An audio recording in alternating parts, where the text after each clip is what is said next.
देखो, ये जो पहला प्रश्न है कि मुझे खाने का इच्छा नहीं होता। सबसे पहले मेरा खाना ही बंद होता है। पहले मेरा खाना बंद होता है हाँ, और उसके बाद पीना बंद होता है, हाँ। फिर धीरे धीरे सोना बंद होता है। सोना वोना कुछ नहीं, साइलेंट होके अकेले बैठना है हाँ, बस। तो किसी से कुछ नहीं, अकेले रूम में। मन डिप्रेशन में जाना, मन अवसादग्रस्त होना, जब मन दुखी है तो मन तो कहीं नहीं लग सकता है ना। नहीं लगता है। मन को कुछ भी फीडिंग जब तक नहीं मिल रहा है तो मन कैसे शांत हो सकता है।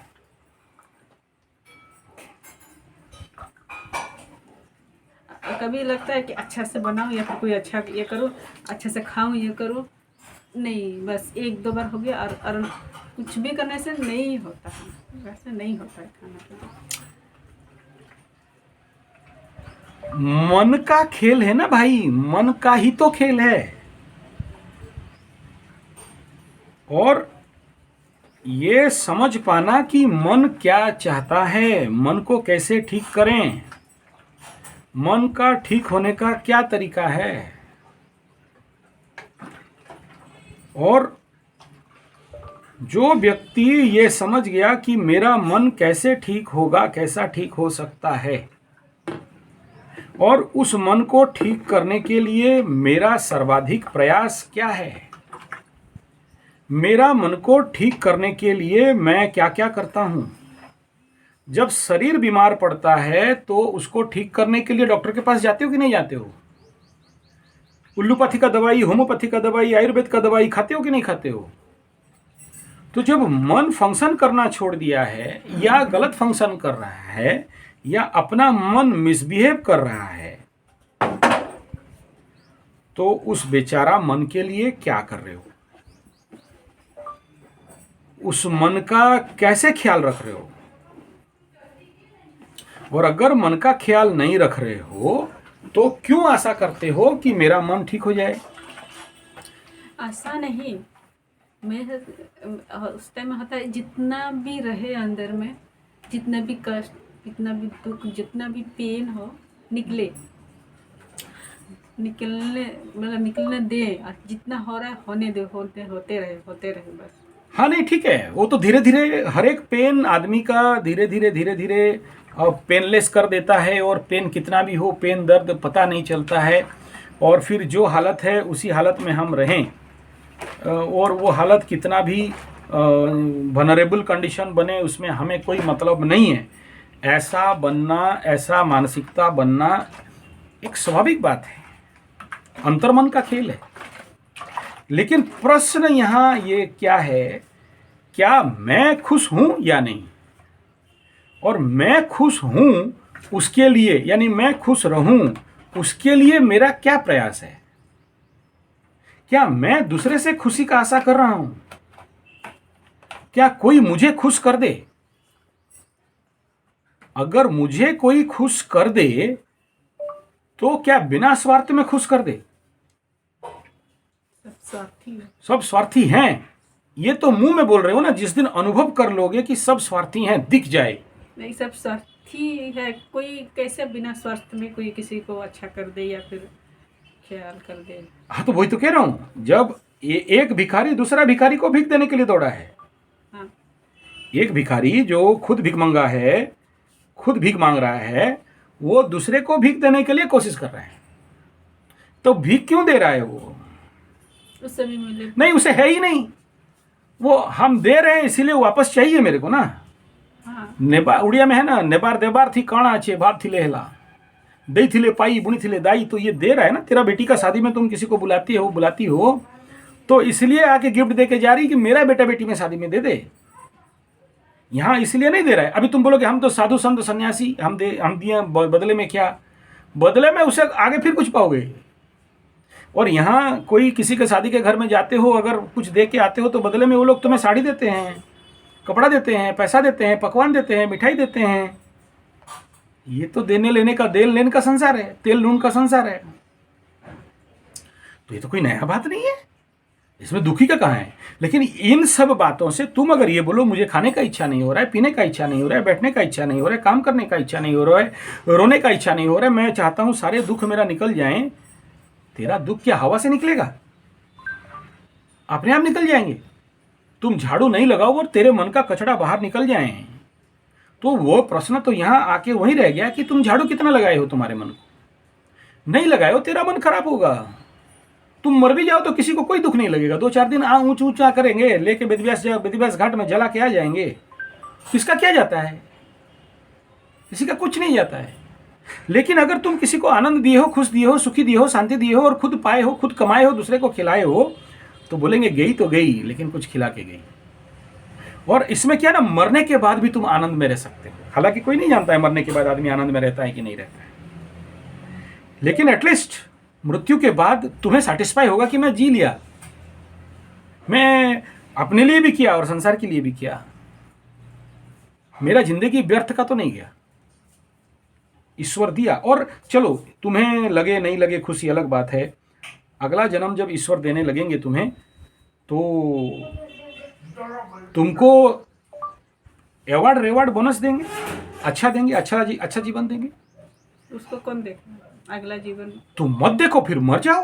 मतलब क्या आगे नहीं, फिर जैसे जी रहे हो वैसे जियो। होता है या नहीं होता? नहीं, वो तो हम भी नहीं जानते।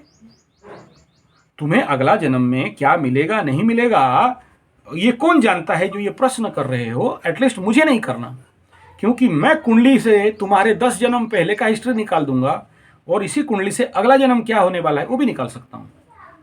अगर कुंडली से पूर्व जन्म का 10 जन्म 100 जन्म तक देखा जा सकता है, दम है तो ऐसे ही कुंडली से अगला क्या जन्म लेने वाले हो वो भी बताया जा सकता है। अगला जन्म देखना चाहते हो तो उसका भी साधना है। या मुक्ति पा जाओगे, मोक्ष पा जाओगे, या अगला जन्म इससे भी नरक पाओगे, वो भी कुंडली बता देता है। दशा अंतर दशा, किस दशा में मर रहे हो और जिस समय मरे उस समय गोचर का स्थिति क्या था, किस लग्न में मरे, किस राशि में मरे, अच्छे मार्ग पे गए, बुरे मार्ग पे गए। तेरा पति जब मर रहा था तो पाद कितना लगा, उस पाद से पता चल जाएगा कि ये क्या करने वाला है। जितने लोग गंडमूल नक्षत्र में मरते हैं, उन लोगों का जिंदगी जानते हो क्या होता है? ऐसे लोगों का हालत। गंडमूल मतलब? हाँ, अब तुमको शुरू से पढ़ाएंगे गंडमूल मतलब क्या है, ठीक है। या फिर ऐसा व्यक्ति जो लोग नेचुरल बाधक नक्षत्र में मरते हैं, प्रत्यारी नक्षत्र में मरते हैं, ऐसे लोगों का मृत्यु, या ऐसे नक्षत्र पद जो बलहीन हो, तो वहां से पकड़ते हैं हम लोग और ये कहाँ गया है वो पता चलता है। ये अगला जन्म में कुत्ता होगा या भेड़ होगा या बकरी होगा या बकरा होगा, ये भी बता सकते हैं। अब फिर तुम्हारा प्रश्न आएगा, हमें कैसे पता चले? मत चला, तेरे को तो बहुत कुछ पता नहीं है। तुम कौन हो? त्रिकालदर्शी, जो तुम्हें पता चलेगा और तुम ताड़ मोड़ के उखाड़ के छोड़ के रख दोगे? अरे कल मत देख, बीते पल तो चल दिए। क्या हुआ? बीते पल तो चल दिए, आने वाला दूर, यह क्षण है तेरे सामने, कर प्रयोग भरपूर। इस समय का प्रयोग करो अच्छा से ना। कौन देखा चला गया, कौन देखा आएगा। रूल तो एक ही है, फॉर्मूला ना, जैसी करनी वैसी भरनी। जैसे बोए थे आज ऐसे काट रहे हो। आज दुखी हो, पीड़ित हो, कष्ट में हो, विधवा हो गई हो, तो क्या तुम्हारा कोई दोष नहीं? तुम्हारा कर्म का कोई दोष नहीं। मैं अगर मुंह खोलूं तो तुमको दर्द देगा, मैं खुलना नहीं चाहता हूँ। नहीं, निकालना नहीं चाहता हूँ ना भाई। निकाले जानू तो मैं जानू नहीं, जानने का जरूरत नहीं। नहीं, मुझे लड़ना नहीं है ना। मैं क्या लड़ना नहीं, जो है वो होगा, उसमें क्या है? नहीं, जो होगा वो होने का विषय के लिए नहीं बैठा है, यहाँ नहीं बैठा हूँ। तो मैं तो जानने के लिए बैठी हूँ ना। नहीं माँ मेरे, मैं यहाँ दोष देने के लिए नहीं बैठा। आप दोष क्यों आप बोल रहे हो? दोष ही नहीं रहता यार, मेरे को जानने के लिए मैं बैठी ना। जो क्या बोला अभी बताया ना, जो क्षण चला गया वो चला गया, उसे भूलो। वर्तमान को देखो और वर्तमान को एनालिसिस करो कि मेरा पास्ट कर्म का परिणाम आज मुझे भुगतना पड़ रहा है। चलने वाला तो चला गया, क्यों चला गया, वो दूध का धुला युधिष्ठिर था, अच्छा था बुरा था, मैं वो सब उखाड़ना उखड़ना नहीं चाहता हूँ। मैं ये कहता हूँ कि अगर आज मैं दुखी हूँ वो कल के लिए हूँ, और आज मैं दुखी हूँ तो आज के लिए हूँ, क्योंकि आज का समय को कैसे गुजारना चाहिए मुझे नहीं पता। आज तुम्हें अकेलेपन टीस रहा है, खा रहा है, पीट रहा है। क्या धरती में अकेले तुम हो जिसको अकेलेपन खा रहा है और कोई नहीं है? ऐसे बहुत लोग मेरे पास फोन करते हैं, बहुत लोग। कैसे जिएंगे गुरुजी, कुछ रास्ता बता दो। तो ऐसे वाले क्या उसको ऐसे ही रहना है? नहीं, उनको ये दर्द ना अभी तब कोई दर्द ऐसे और भी है बोल के ऐसे ही रह जाना है? ना ऐसा नहीं। वो जो दर्द है वो 100 डिग्री का नहीं हुआ है, 5-10 डिग्री का है, झेल ले रहे हैं। मुझे तो इंतजार है उनका, जो उनका 100 डिग्री का दुख हो जाएगा वो फिर उतरेंगे। कहाँ? मेरे पास नहीं, वेदांत में, आध्यात्म में, नित्य में, चैतन्य में, आनंद में, सच्चिदानंद घन में, परब्रह्म में। बहुत से सन्यासी से होके आए हैं ना। नहीं, ये जो सन्यासी गए ये सब, देखो मैं सन्यासी निंदा करना नहीं नहीं, मैं बोल रही हूँ जितना भी बने हैं सन्यास ले लिए हैं, तो ये लोग ये सब से हटने के लिए नहीं, ये इससे हटने के लिए नहीं लिए हैं। तुम सन्यास देखे कहाँ हो? मेरा जिंदगी गुजरा है सन्यासियों के साथ। ऐसा सन्यासी ये लोग नहीं है। ये लोग जो सन्यास हुए हैं अलग अलग कैटेगरी में गए हैं। कुछ लोग भगोड़ा नंबर 1 हैं, उनके कुंडली में भगोड़ा योग लगा है, संसार को सामना नहीं कर सकते हैं, भोग विलास नहीं कर सकते हैं, उनको भोग तीता नहीं लगा, भोग नहीं पाए, अहंकार है, मेरा भोग किसी को और मिल गया, वो ईगो है जिसके लिए भागे हैं। कुछ लोग देखा कि नहीं कर सकते, संसार के साथ नहीं खेल सकते, समाज के साथ नहीं खड़ा हो सकते, तो भागे हैं। लेकिन मात्र 1-2% संत है जो लोगों को अंदर से मुक्ति, मोक्ष, आनंद, चैतन्य, ब्रह्म, वो जो अपने आप खींचे हुए योग भ्रष्ट थे, परंतप थे, तो वो उनको गुरु मिल गया, उनको दृष्टि मिल गया, साक्षी, वो आनंद से गए हैं। ये जितने साधु संत देख रहे हो दुखी से गए हैं। हाँ। उनको संसार को भोगने का आइडिया नहीं है, भोग नहीं सकते। उनको मीठा भी दो तो नहीं खा सकते, उनको केला भी दो तो अच्छे से खा नहीं सकते, वो निकल जाएंगे। समझ में आ रहा है? आइसक्रीम भी दो तो हाथ में पकड़े होंगे पिघल जाएगा। दे हैव नो कैपेसिटी, वो भोगने का ताकत नहीं रखते, उनके पास वो क्षमता, शक्ति, दक्षता, पात्रता नहीं है। अब सोचो, कोई हिंजड़ा है, कोई नपुंसक है, किसके पास कामना वासना परितार्थ करने का नहीं है ताकत, वो क्या करेगा? भगवा पहन के भगवा बन के घूमेगा, भगोड़ा बन के घूमेगा। उनको सन्यास नहीं कहा गया। देखा कि टीका चैतन्य मार लिया, नंडू मुंडू हो गया, दाढ़ी मूछ रख लिया तो लोग नमस्कार करने लगे, अब उसको छोड़ना नहीं चाहता है। वो अपना मिला हुआ है, 10 आदमी पैर पकड़ रहे हैं, उसका अहंकार शांति हो रहा है। उस संत को बोलो ना, तुम एक काम करो, अति संन्यास हो जाओ, कभी नहीं जाएगा। उसका धंधा चल रहा है, रोजी रोटी है। लोग आते हैं, नमस्कार करते हैं, प्रणाम करते हैं, मुंडिया मारते हैं, चढ़ावा चढ़ाते हैं। बाबा जी महाराज वो भी बड़ा बड़ा आशीर्वाद देता है, कल्याण मस्त बेटा, अलेख निरंजन, जन जन चलते रहता है। उनका धंधा है, रोजगार है, रोजी रोटी का खेल है। पापी पेट का सवाल है यार, तुम उनको कैसे बोल दोगे रोक देंगे? नहीं, रोकने के नहीं बोल रहे, वो तो वो दिखावा वाला है ये सब। छोड़ो ना, उनका बात छोड़ो, जो दिखावा वाला है वो छोड़ दो। तुम अपना देखो, तुम देखो कि मेरा मन कैसे ठीक होगा, तुम देखो कि मेरा मन कैसे शांत होगा, तुम प्रयास करो कि मेरा मन कैसे एक्टिव होगा। तुम ये देखो कि मेरे को अभी कन्या राशि का 2.5 साल जो मौका मिला है, आने वाला और 25 साल तक नहीं मिलेगा। अब मैं इसका सर्वाधिक फायदा कैसे उठाऊं या डिप्रेशन और चिंता में पड़ूं?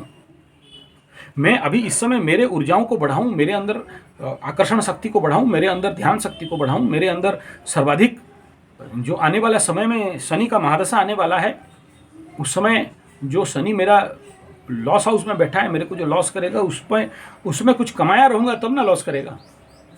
अभी अगर चीटी जैसे अगर कुछ दाना रखा रहूँगा तो जब समस्या आएगा तो निकाल के खाऊंगा, नहीं तो उस समय किसी को भीख मांगू तो आज अगर कोई नहीं दे रहा तो कल कहाँ से देगा? तो उसका चिंता करो ना, वर्तमान को ठीक करो ना। वो कौन कैसा है, कौन बाबा जी, कौन माता जी, कौन सन्यासी, कौन बाबा भाग गया, मेरा बाप का क्या क्या? मेरे से उससे कुछ नहीं, मुझे पता है तुम्हें नहीं है, तुम ऑलरेडी तुम ब्रह्म प्राप्ति हो, मुझे पता है, ठीक है ना। लेकिन इन जिन दुखों के लिए तुम रो रहे हो, बिलक रहे हो, ये तुम नहीं, 1000 लोग कर रहे हैं। कुछ तुम जैसे आके मुंह खोल के बोल देते हैं, कुछ लोग बोल नहीं पाते हैं, घुट के मरते हैं अंदर। सर्वाधिक। और इसी का नाम तो अष्टम का पीड़ा, इसी का नाम तो मृत्युतुल्य पीड़ा। ना किसी को बोल सकते हो ना उगल सकते हो।